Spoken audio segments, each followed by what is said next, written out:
The morning sun beat down on the busy city street as Rose waited at the bus stop, her body tired after a long shift at the Golden Heights Hotel. Her worn uniform, a simple gray dress with a white collar, stuck to her back in the heat. She fanned herself with a small notebook while checking her phone, smiling at a message from her son who had just aced his math test. Around her, the city moved at its usual frantic pace. Business people rushed by with coffee cups, delivery drivers zigzagged through traffic, and tourists wandered with their maps and cameras. Rose had been working at the hotel for nearly 8 years now, cleaning rooms and making sure everything was perfect for guests who rarely noticed her presence. Just 2 more years, she whispered to herself, tucking the phone back into her worn purse. 2 more years of saving, and she would have enough to help her son with his college tuition. The thought gave her strength on days when her back ached from bending over bathtubs and her hands were raw from cleaning chemicals. The bus was running late again. Rose checked her watch and sighed. She needed to get home and start dinner before her evening shift at her second job. The city was expensive, and a single mother like her had to work twice as hard to make ends meet. A sleek black SUV with tinted windows pulled up to the curb near the bus stop, its engine purring like a contented cat. The vehicle probably cost more than Rose would make in 10 years. The passenger door swung open, and out stepped a woman who looked like she had just walked off a fashion magazine cover. Bella Thornton was well known in the city's social circles. Her husband owned several successful tech companies, and she spent her days organizing charity galas and attending exclusive social events. Today, she wore a cream-colored designer suit that probably cost more than Rose's monthly rent, with diamonds glittering at her ears and throat. Bella was talking loudly on her phone, her manicured hand gesturing dramatically in the air. "I simply can't attend if they're seating me next to the Hendersons again. Last time his cologne gave me a migraine, and she kept talking about their summer house as if anyone cared." Rose tried not to stare, but it was hard not to notice someone so different from the people she usually encountered. In her world, women wore practical shoes that could handle being on their feet all day, not the sky-high red-bottomed heels that Bella balanced on with practiced ease. The rich woman continued her conversation, pacing near the bus stop, apparently waiting for someone to meet her. "Tell them I'll double my donation if they put me at the main table. It's ridiculous that I even have to ask." Rose shifted slightly on the bench, trying to make herself smaller. She had learned long ago that people like Bella preferred that people like her remain invisible. But as fate would have it, invisibility wasn't in the cards today. Bella, still engrossed in her phone call, spun around and walked straight into Rose, knocking the housekeeper's purse to the ground. Its contents scattered across the sidewalk: her wallet, keys, a half-eaten sandwich wrapped in paper, and a small bottle of pain reliever for her persistent backaches. "Oh," Rose exclaimed, more from surprise than anything else. Bella pulled the phone away from her ear and looked down at Rose with a mixture of annoyance and disgust. "I'll call you back," she said to whoever was on the line before ending the call. "I'm sorry," Rose said automatically, even though she hadn't been the one who caused the collision. She bent down to gather her belongings, feeling her cheeks flush with embarrassment. "You should watch where you're standing," Bella said coldly, not making any move to help. She glanced at Rose's uniform with a curled lip. The help should know better than to get in the way. Rose felt a sting of humiliation but kept her head down. She needed both her jobs and couldn't risk any trouble. "Yes, ma'am. Sorry again." An older gentleman sitting nearby on the bench frowned at the interaction but said nothing. He was dressed simply but neatly in a button-up shirt and khaki pants, reading a newspaper that he now lowered to observe the scene. As Rose reached for her wallet, Bella stepped closer, her expensive perfume clouding the air between them. "That uniform. Golden Heights Hotel. My husband and I stayed there last month for a charity event. Our room wasn't properly cleaned, there was dust on the lamp." Rose swallowed hard. "I'm sorry to hear that. If you had called housekeeping, we would have fixed it right away." Bella's perfectly made-up face hardened. "People like you always have excuses, don't you? Never taking responsibility." By now, a small crowd had gathered at the bus stop, most people pretending not to notice the uncomfortable confrontation while stealing glances. Rose felt exposed and vulnerable, wishing the ground would open up and swallow her. "I assure you we take our work very seriously," Rose said quietly, standing up with as much dignity as she could muster. At 5'4", she had to look up at the taller woman in her heels. "Seriously?" Bella laughed, the sound sharp and without humor. Cleaning toilets and changing sheets? That's what you call serious work? I spend more on lunch than you probably make in a day. The words hit Rose like physical blows. She had never been ashamed of her honest work before, but Bella's tone made her feel like she was nothing, less than nothing. Every job has value, Rose said softly, surprising herself with her courage.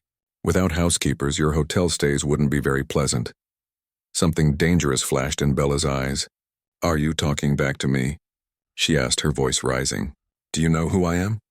My husband could buy that hotel and fire you with a single phone call. The older man on the bench stood up now, clearly concerned about where this was heading. But before he could intervene, Bella did something that shocked everyone watching. She looked Rose up and down one more time, made a disgusted sound in the back of her throat, and deliberately spat on the ground at Rose's feet. That's what I think of your valuable work, she hissed. Rose stood frozen, the ultimate insult washing over her like ice water. In all her years of sometimes difficult customer service work, no one had ever treated her with such blatant disrespect. Her eyes welled with tears that she refused to let fall. The crowd at the bus stop murmured in disapproval. A young woman looked like she might step forward to say something, but Bella's intimidating presence kept everyone at bay. With a final dismissive glance, Bella turned and strode toward an expensive boutique across the street, her heels clicking aggressively on the pavement. Rose stood still, trying to process what had just happened. The older gentleman approached her carefully as if afraid she might break. Are you all right, miss? He asked, his voice kind and concerned. Rose nodded automatically, though she was far from all right. Yes, thank you. It's nothing. That was not nothing, the man said firmly. That was unacceptable behavior. Rose managed a small, sad smile. It happens. Some people just see the uniform, not the person wearing it. The man looked troubled by her response. May I ask your name? Rose, she replied, seeing no harm in sharing that much. Rose, he repeated thoughtfully. A beautiful name for someone with clearly beautiful character. I'm Thomas, he added, offering his hand. Rose shook it, noticing his firm but gentle grip and the expensive watch peeking out from under his sleeve. Despite his simple clothing, she suspected he was a man of means who chose not to flaunt it. Which hotel did you say you work for? Thomas asked casually. Golden Heights, Rose answered. For almost 8 years now. Thomas nodded, his eyes thoughtful. And you enjoy your work there? Most days, Rose said honestly. The management is fair and my co-workers are like family. We look out for each other. Thomas smiled, seeming pleased by her answer. Family is important. Do you have one of your own? A son, Rose said, her face softening at the thought of him. He's 16 and smart as a whip. Wants to be a doctor someday. A noble profession, Thomas commented. You must be very proud. More than words can say, Rose replied, checking her watch again. Her bus was now severely late. Thomas seemed to be considering something. He looked in the direction of the boutique where Bella had disappeared, then back at Rose. Well, he said finally, I should be going. It was a pleasure to meet you, Rose, though I wish it had been under better circumstances. Likewise, Rose said, grateful for his small kindness after Bella's cruelty. As Thomas walked away, Rose wondered about the strange encounter. She didn't notice that instead of continuing down the street, Thomas headed directly toward the same boutique that Bella had entered moments before. The bus finally arrived, and Rose climbed aboard, finding a seat near the back. As the vehicle pulled away from the curb, she looked out the window at the glittering boutique. Through the large display windows, she caught a glimpse of Bella talking animatedly to a sales associate. And then, just entering the shop's door, was Thomas. Rose frowned, puzzled by the coincidence. But before she could see more, the bus turned a corner, and the scene disappeared from view. Little did Rose know that her day was far from over, and that the brief, humiliating encounter would have consequences that neither she nor Bella could have anticipated. Thomas entered the boutique, the cool air conditioning a stark contrast to the heat outside. The store smelled of expensive perfume and leather, with soft classical music playing in the background. Glass shelves displayed handbags that cost more than most people's monthly salary, and the lighting was designed to make everything sparkle just a bit more than in real life. Bella stood at the counter, tapping her manicured nails impatiently, as a nervous-looking sales associate fumbled with boxes behind the register. "I called ahead specifically to have these items ready," Bella was saying, her voice sharp enough to cut glass. "This is exactly why I usually shop in Milan. The service here is absolutely disappointing." "I'm so sorry, Mrs. Thornton," the young woman behind the counter said, her voice small. "There was a mix-up with the delivery this morning, but I've located your items now." Thomas paused near the entrance, watching his wife with a heavy feeling in his chest. They had been married for 23 years, and somewhere along the way, the kind-spirited woman he had fallen in love with had disappeared. In her place stood someone he barely recognized, someone who thought it acceptable to spit at the feet of a hard-working woman simply because she wore a hotel uniform. He hadn't planned to follow Bella today. They had separate schedules as usual, she with her social engagements, he with business meetings for the hotel chain he had built from the ground up over the past 30 years. Golden Heights was his flagship property, the one he took the most pride in. He had been on his way to a meeting when he decided to take a shortcut through the park, enjoying the morning sunshine before being trapped in a boardroom all day. That's when he had seen his wife's car pull up, and then witnessed the entire ugly scene with the housekeeper.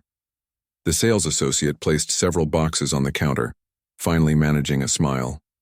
"Here we are, Mrs. Thornton. The limited edition handbag you reserved and the matching wallet and scarf."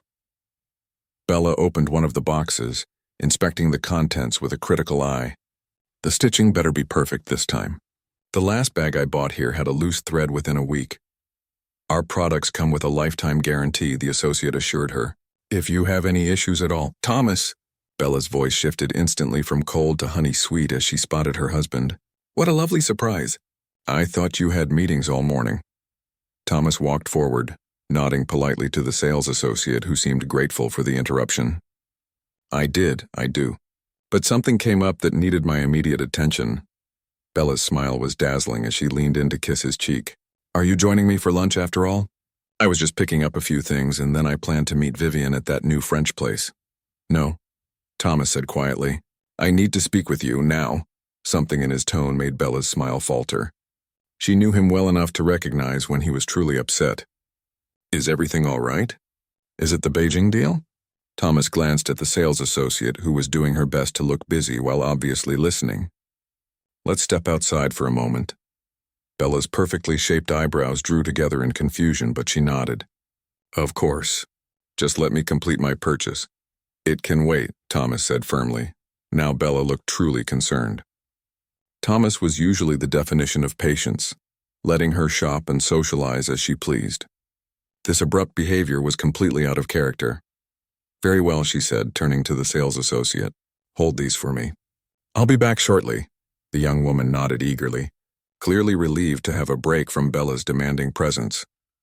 Thomas guided his wife out of the boutique and around the corner to a small, quiet alleyway where upscale shops kept their deliveries. It wasn't exactly private, but it was away from the main street traffic and curious ears. "Thomas, you're scaring me," Bella said, her hand on his arm. "What's happened?" He looked at her directly, his eyes sad rather than angry. "I saw what you did." Bella blinked, genuinely confused. "What I did? What are you talking about?" "At the bus stop just now, with the housekeeper from our hotel." The color drained from Bella's face so quickly that for a moment Thomas thought she might faint. Her hand dropped from his arm. You were there?" she asked, her voice suddenly small. "I was sitting on the bench reading the newspaper," Thomas confirmed. "I saw everything. I heard everything." Bella's mouth opened and closed several times before she found words. She wasn't watching where I was walking, and she was rude."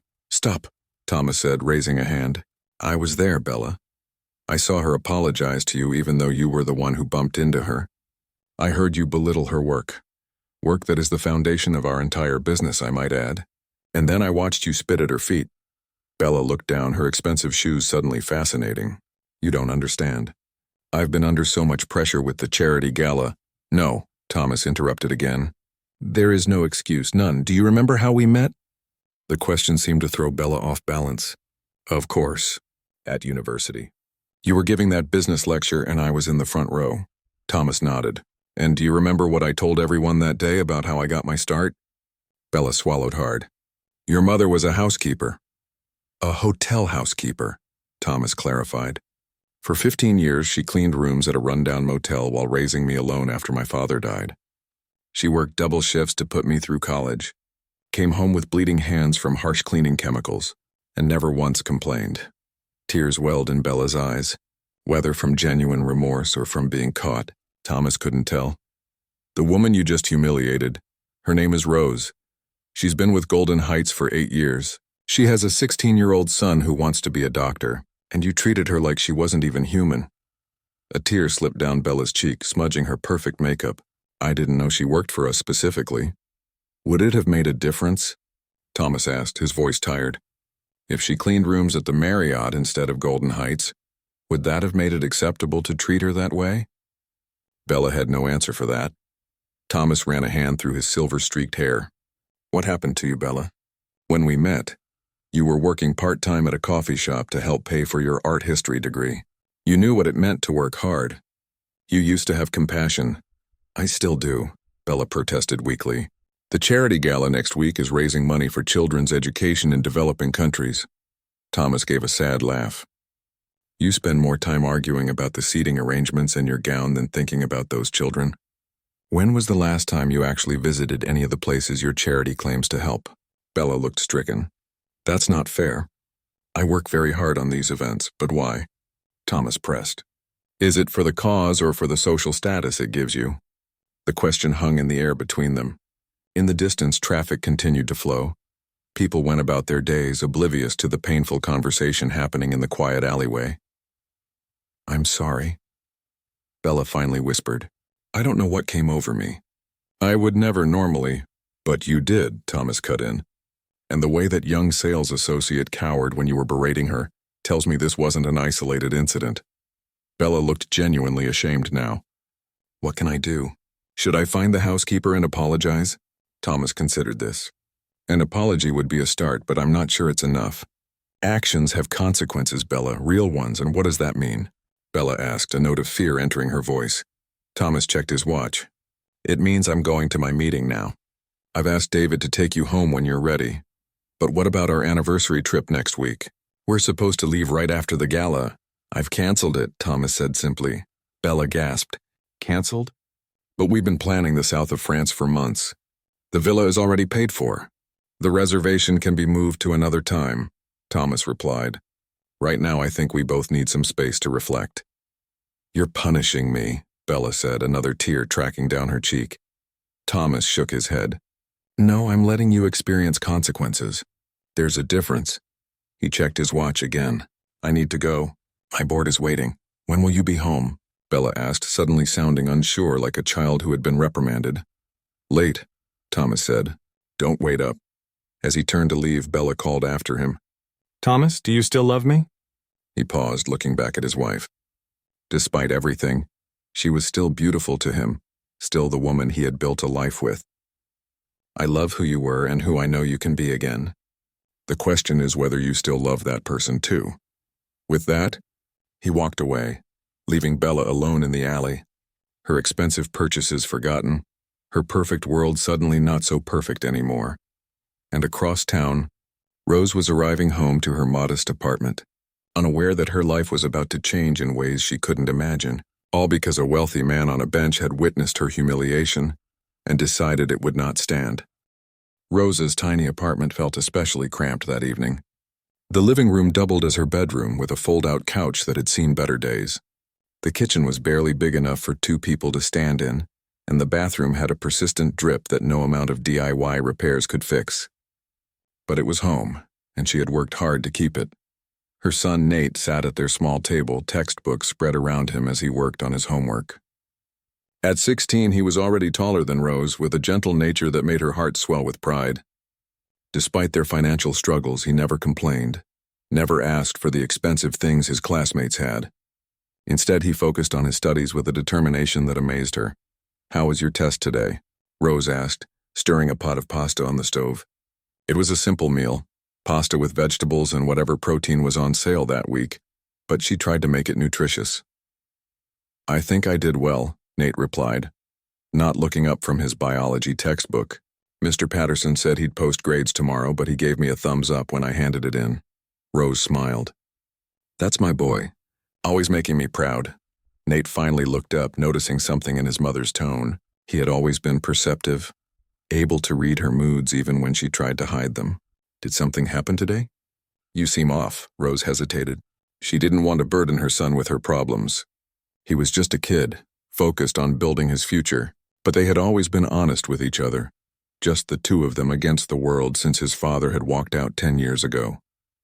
Just a difficult guest, she said lightly, turning back to the stove. Nothing I haven't handled before. Nate closed his book. Mom, what really happened? Rose sighed, serving the pasta into 2 bowls before joining him at the table. It wasn't at work, actually. It was at the bus stop. A woman. She wasn't very kind. What did she do? Nate asked, his young face serious. Rose picked at her food. She just said some hurtful things about my job. About me. She couldn't bring herself to tell him about the spitting. It was too humiliating, and Nate was protective of her. He didn't need to carry that anger. People can be real jerks, Nate said, his jaw tightening. Your job is important. Without you and your team, that fancy hotel would fall apart in a day. Rose reached across the table and squeezed his hand. That's exactly what I tried to tell her. You're a wise kid, you know that? I had a good teacher, Nate replied with a small smile. They ate in comfortable silence for a while, the incident at the bus stop still lingering in Rose's mind. She had encountered rude people before. Working in hospitality meant dealing with all types. But something about today's humiliation felt different. Perhaps it was the public nature of it, or the fact that the woman had seemed to take pleasure in belittling her. I was thinking, Nate said, interrupting her thoughts, if I get that weekend job at the grocery store, we could start saving a little more for college. Rose shook her head firmly. Absolutely not. Your job is to focus on your studies. I've got the finances covered. But Mom, no buts, Rose said. You've already got the highest grades in your class while helping around the house more than most kids your age. I won't have you sacrificing your study time for a few extra dollars. What she didn't say was how the thought of her son working to support them broke her heart. She had always promised herself that his childhood wouldn't be like hers, filled with adult worries and responsibilities too early. She wanted him to have time to be young, to dream, to prepare for a future brighter than she could have imagined for herself. Besides, she added with forced cheerfulness, Ms. Chen at the hotel mentioned I might be up for a small raise soon. And summer's coming, which means more guests and more hours. Nate didn't look convinced, but he nodded and went back to his meal. Just don't work yourself to death, okay? I need you around to see me graduate medical school. Rose laughed. Wild horses couldn't keep me away from that. After dinner, Rose washed the dishes while Nate finished his homework. Her evening shift at the convenience store started in an hour, giving her just enough time to change and catch the bus.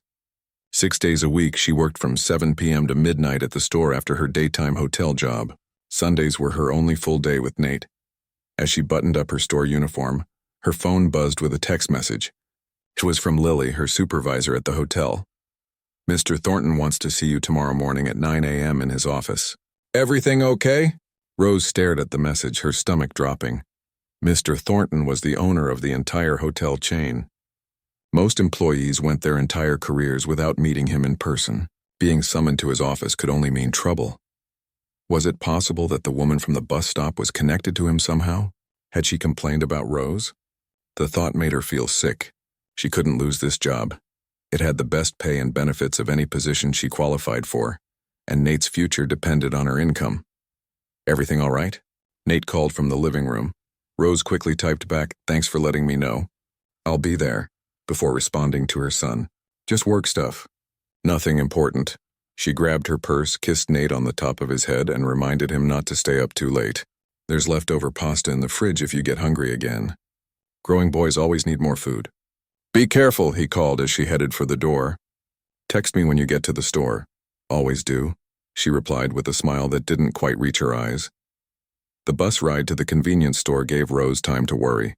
She replayed the incident at the bus stop over and over in her mind. Had she said something that could be construed as rude or unprofessional?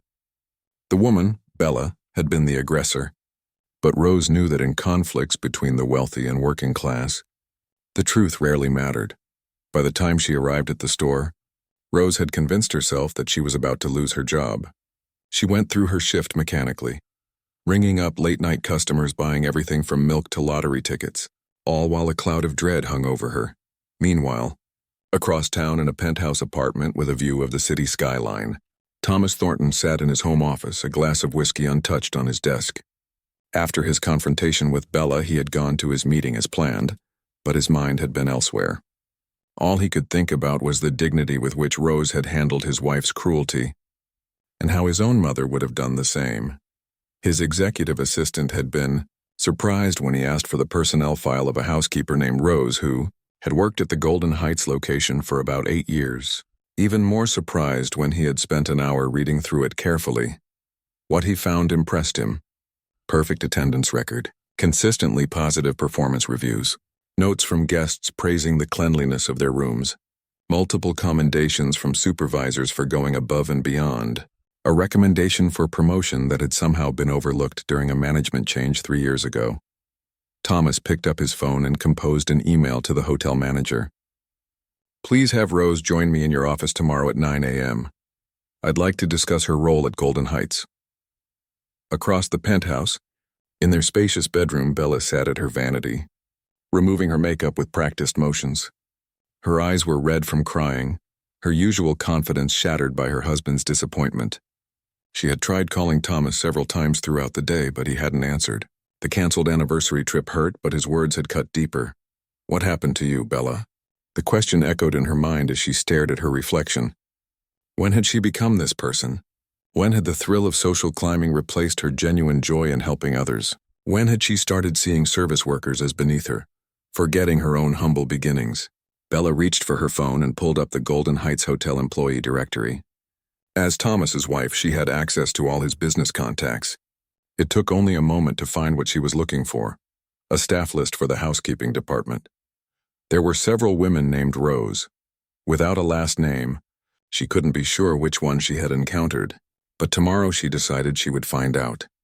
And somehow she would make things right, not just to appease Thomas, but because deep down she knew he was right. She had lost herself somewhere along the way, and it had taken spitting at a stranger's feet to finally see it. Rose barely slept that night. Every time she closed her eyes, she saw Bella's disgusted face and imagined Mr. Thornton telling her to clean out her locker. By morning, dark circles shadowed her eyes and her hands trembled slightly as she prepared breakfast for Nate. You look terrible, Nate said bluntly as he grabbed a piece of toast. Did something happen at the store last night? Rose forced a smile. Just couldn't sleep. You know how I get sometimes. Nate wasn't fooled. Is this about that meeting you have today? The one you didn't tell me about but I saw on your phone. Rose sighed. Teenagers missed nothing. It's probably nothing. Just a routine check-in. With the owner of the entire hotel chain. Nate raised an eyebrow. Mom, I'm not a kid anymore. What's really going on? Rose sat down heavily at their small table. Remember that woman I told you about? The one at the bus stop? Nate nodded. Well, I'm worried she might be connected to Mr. Thornton somehow. Maybe she complained about me. Nate's face darkened. That's not fair. She started it, right? Life isn't always fair, honey, Rose said gently. But don't worry. Whatever happens, we'll figure it out. We always do. She checked the time and stood up. I need to get going. I want to be early for this meeting. Good luck on your chemistry test today. Nate hugged her tightly. Good luck with your meeting, and Mom, you're the hardest worker I know. If they can't see that, it's their loss. Rose blinked back tears as she left the apartment. She had done something right raising that boy. The Golden Heights Hotel gleamed in the morning sunlight, its glass and steel exterior reflecting the blue sky. To guests, it represented luxury and comfort. To Rose, it represented stability, a paycheck that helped keep a roof over their heads and food on the table. She entered through the employee entrance in the back, changed into her gray uniform in the locker room, and pinned her name tag in place. Her coworkers sensed her tension and gave her encouraging smiles as she made her way to the manager's office on the 3rd floor. Lily, her supervisor, waited outside the door. There you are, she said, looking as nervous as Rose felt. He's already inside. Do you know what this is about? Rose shook her head. No idea, is he? How does he seem? Lily shrugged. Hard to tell. He's been on his phone most of the time. But he asked for your complete file, including all guest comments about your work. That didn't sound promising. Rose took a deep breath and knocked on the door. "Come in," a deep voice called. Rose entered the office, immediately recognizing the man seated behind the desk. It was Thomas, the kind stranger from the bus stop who had checked on her after Bella's outburst. Her confusion must have shown on her face because he smiled slightly. "We meet again," he said, gesturing to the chair opposite his desk. "Please sit down." Rose sat stiffly, her hands folded in her lap to hide their trembling.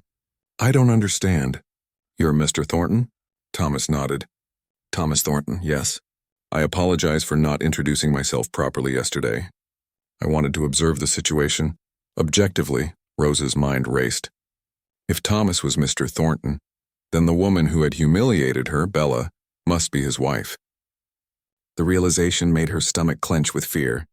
There was no way this ended well for her. "Sir, about yesterday," she began, but Thomas held up a hand. "Before we discuss that, I'd like to talk about your work here." He opened a folder on his desk. "You've been with us for almost 8 years. Your performance reviews are exemplary.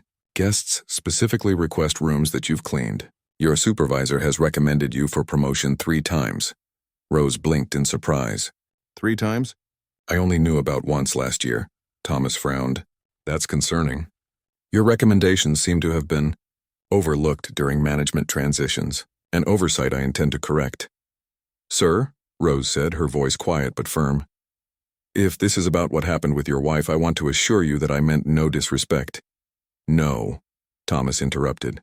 "You have nothing to apologize for." "Nothing whatsoever." He closed the folder and looked at her directly.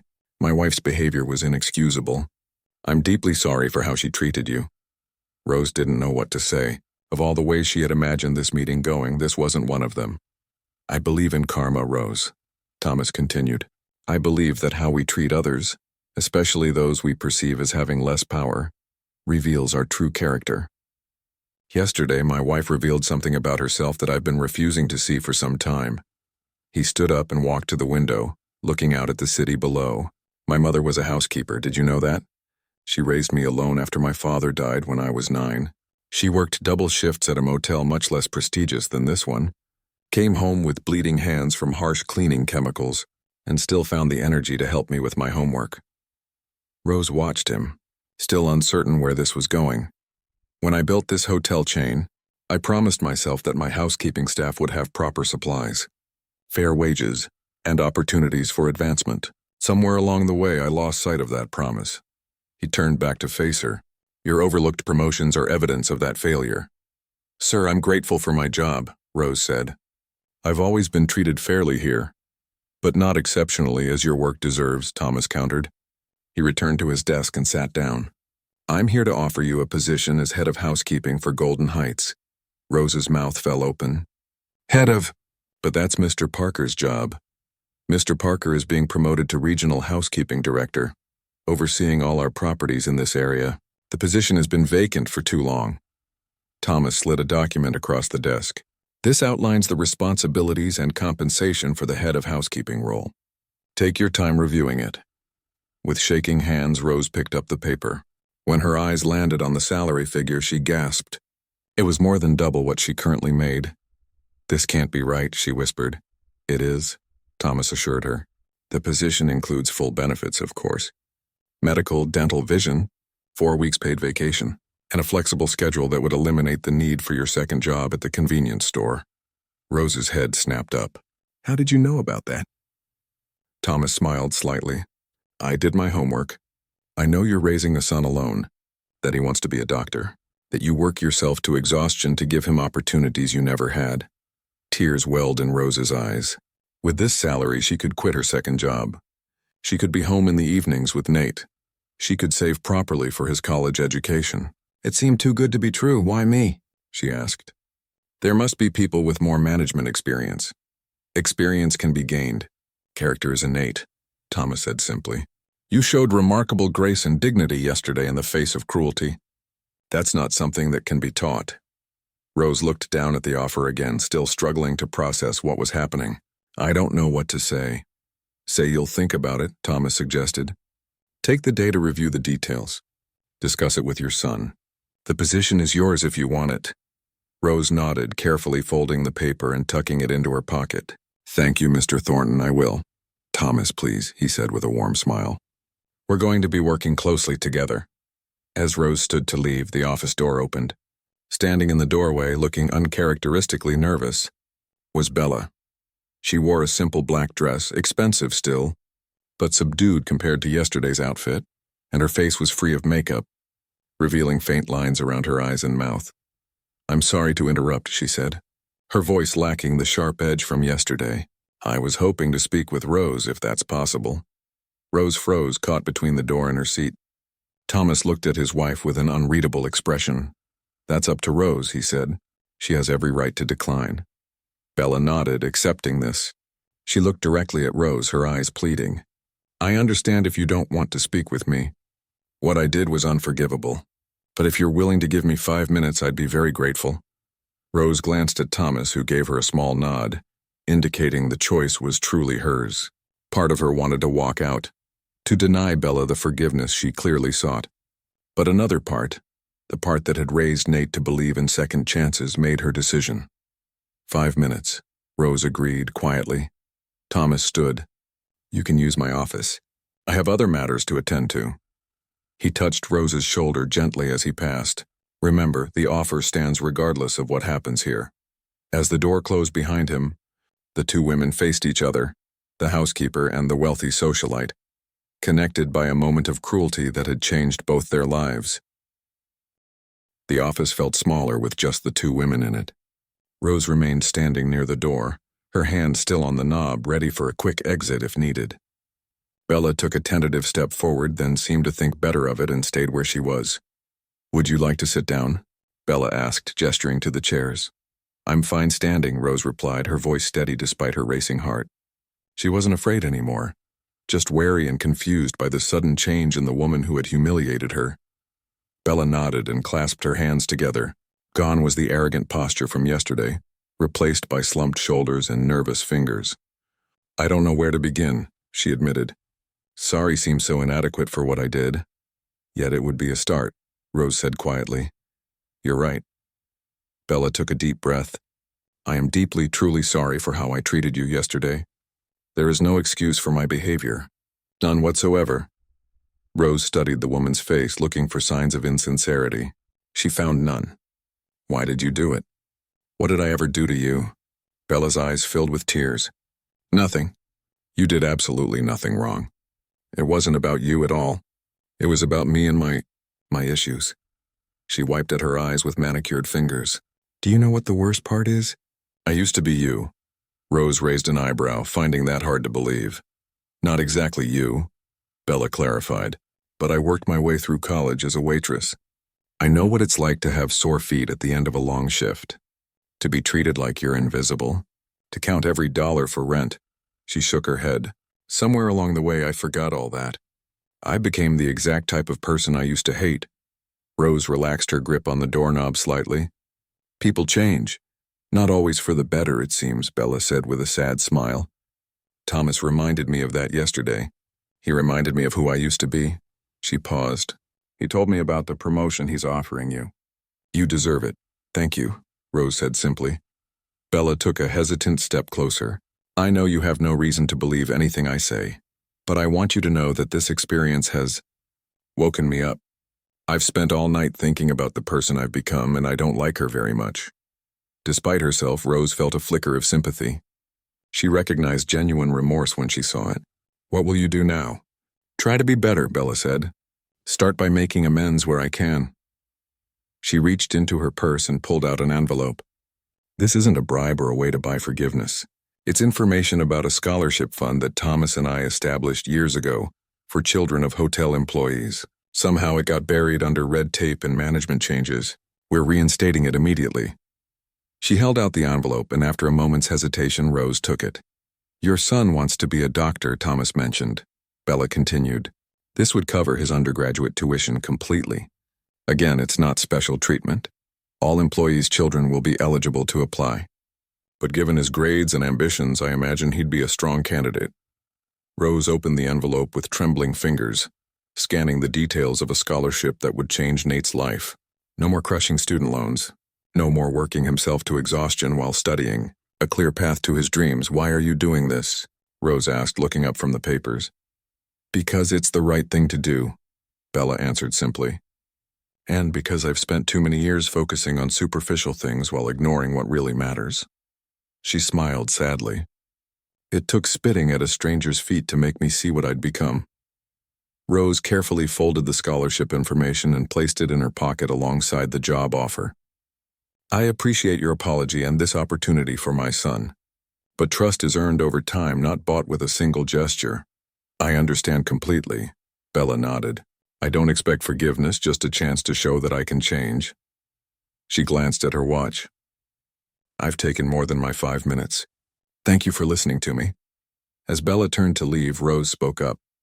My son once made a terrible mistake. He shoplifted a candy bar when he was 12, trying to impress some older boys. Bella turned back, looking puzzled at this sudden story. When the store owner caught him, he was so ashamed he couldn't stop crying. The owner could have called the police, but instead, he made Nate work in the store every day after school for 2 weeks to pay for what he took. That was kind of him, Bella said, still confused. It wasn't kindness. It was an opportunity to learn and grow, Rose explained. By the end of those 2 weeks, Nate and that store owner had become friends. 4 years later, Nate still stops by to chat with him sometimes.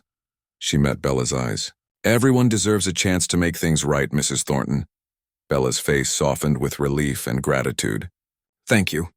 And please call me Bella. Rose, she offered in return, extending her hand. The two women shook hands, a simple gesture that symbolized not friendship, it was too soon for that, but a mutual understanding and respect that hadn't existed before. 2 months later, the Golden Heights Hotel ballroom sparkled with lights and laughter as staff and their families gathered for the annual Employee Appreciation Dinner. For the first time in the hotel's history, housekeeping staff were seated at the main tables alongside executives and managers, a change implemented by Thomas as part of his renewed commitment to recognizing all employees equally. Rose, dressed in a simple but elegant navy blue dress rather than her gray uniform, sat with Nate at her side. As the new head of housekeeping, she had spent the past weeks learning the ropes of her position, discovering talents for organization and leadership she never knew she possessed. Her team respected her because she had been one of them and understood their challenges firsthand. Across the room, Thomas watched with satisfaction as Rose laughed at something Nate said. The boy had received his scholarship acceptance letter last week, guaranteeing his college education would be fully funded. Thomas had personally called to congratulate him. She's doing wonderfully, Bella said, following her husband's gaze. She wore a modest black dress, her hair pulled back simply, her only jewelry a pair of small pearl earrings, a far cry from the flashy diamonds she once favored. Thomas nodded. She has a natural gift for management. Guest satisfaction scores have increased 15% under her leadership. And how's her second-in-command working out?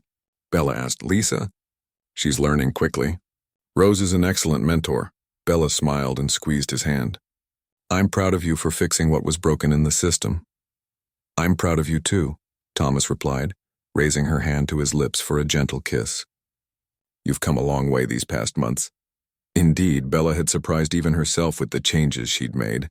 She had stepped down from chairing 3 charity committees to focus on one cause she truly cared about: educational opportunities for underprivileged children. Instead of just planning galas, she now spent time in classrooms, reading to kids and learning about their actual needs rather than just throwing money at problems from a distance. The greatest change, however, was in her daily interactions. She made a point of learning the names of service staff wherever she went: baristas, waiters, hotel employees, store clerks. She looked them in the eye, thanked them sincerely, and recognized their humanity in ways she had forgotten to do for years. It wasn't always easy. Old habits died hard, and sometimes she caught herself being impatient or dismissive. But the memory of that day at the bus stop, the shock and hurt in Rose's eyes, was enough to pull her back and remind her of who she wanted to be.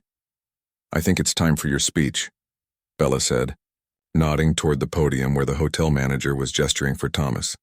Thomas stood, straightening his tie. Wish me luck. Always, Bella replied. As Thomas made his way to the front of the room to address his employees, Bella's gaze met Rose's across the tables.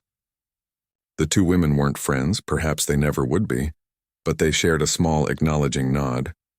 An understanding that sometimes the worst moments in our lives can lead to unexpected transformation. Rose turned her attention back to Nate, who was deep in conversation with the son of another hotel employee about their college plans. Her heart swelled with pride and hope. For the first time in years, she wasn't just surviving, she was thriving.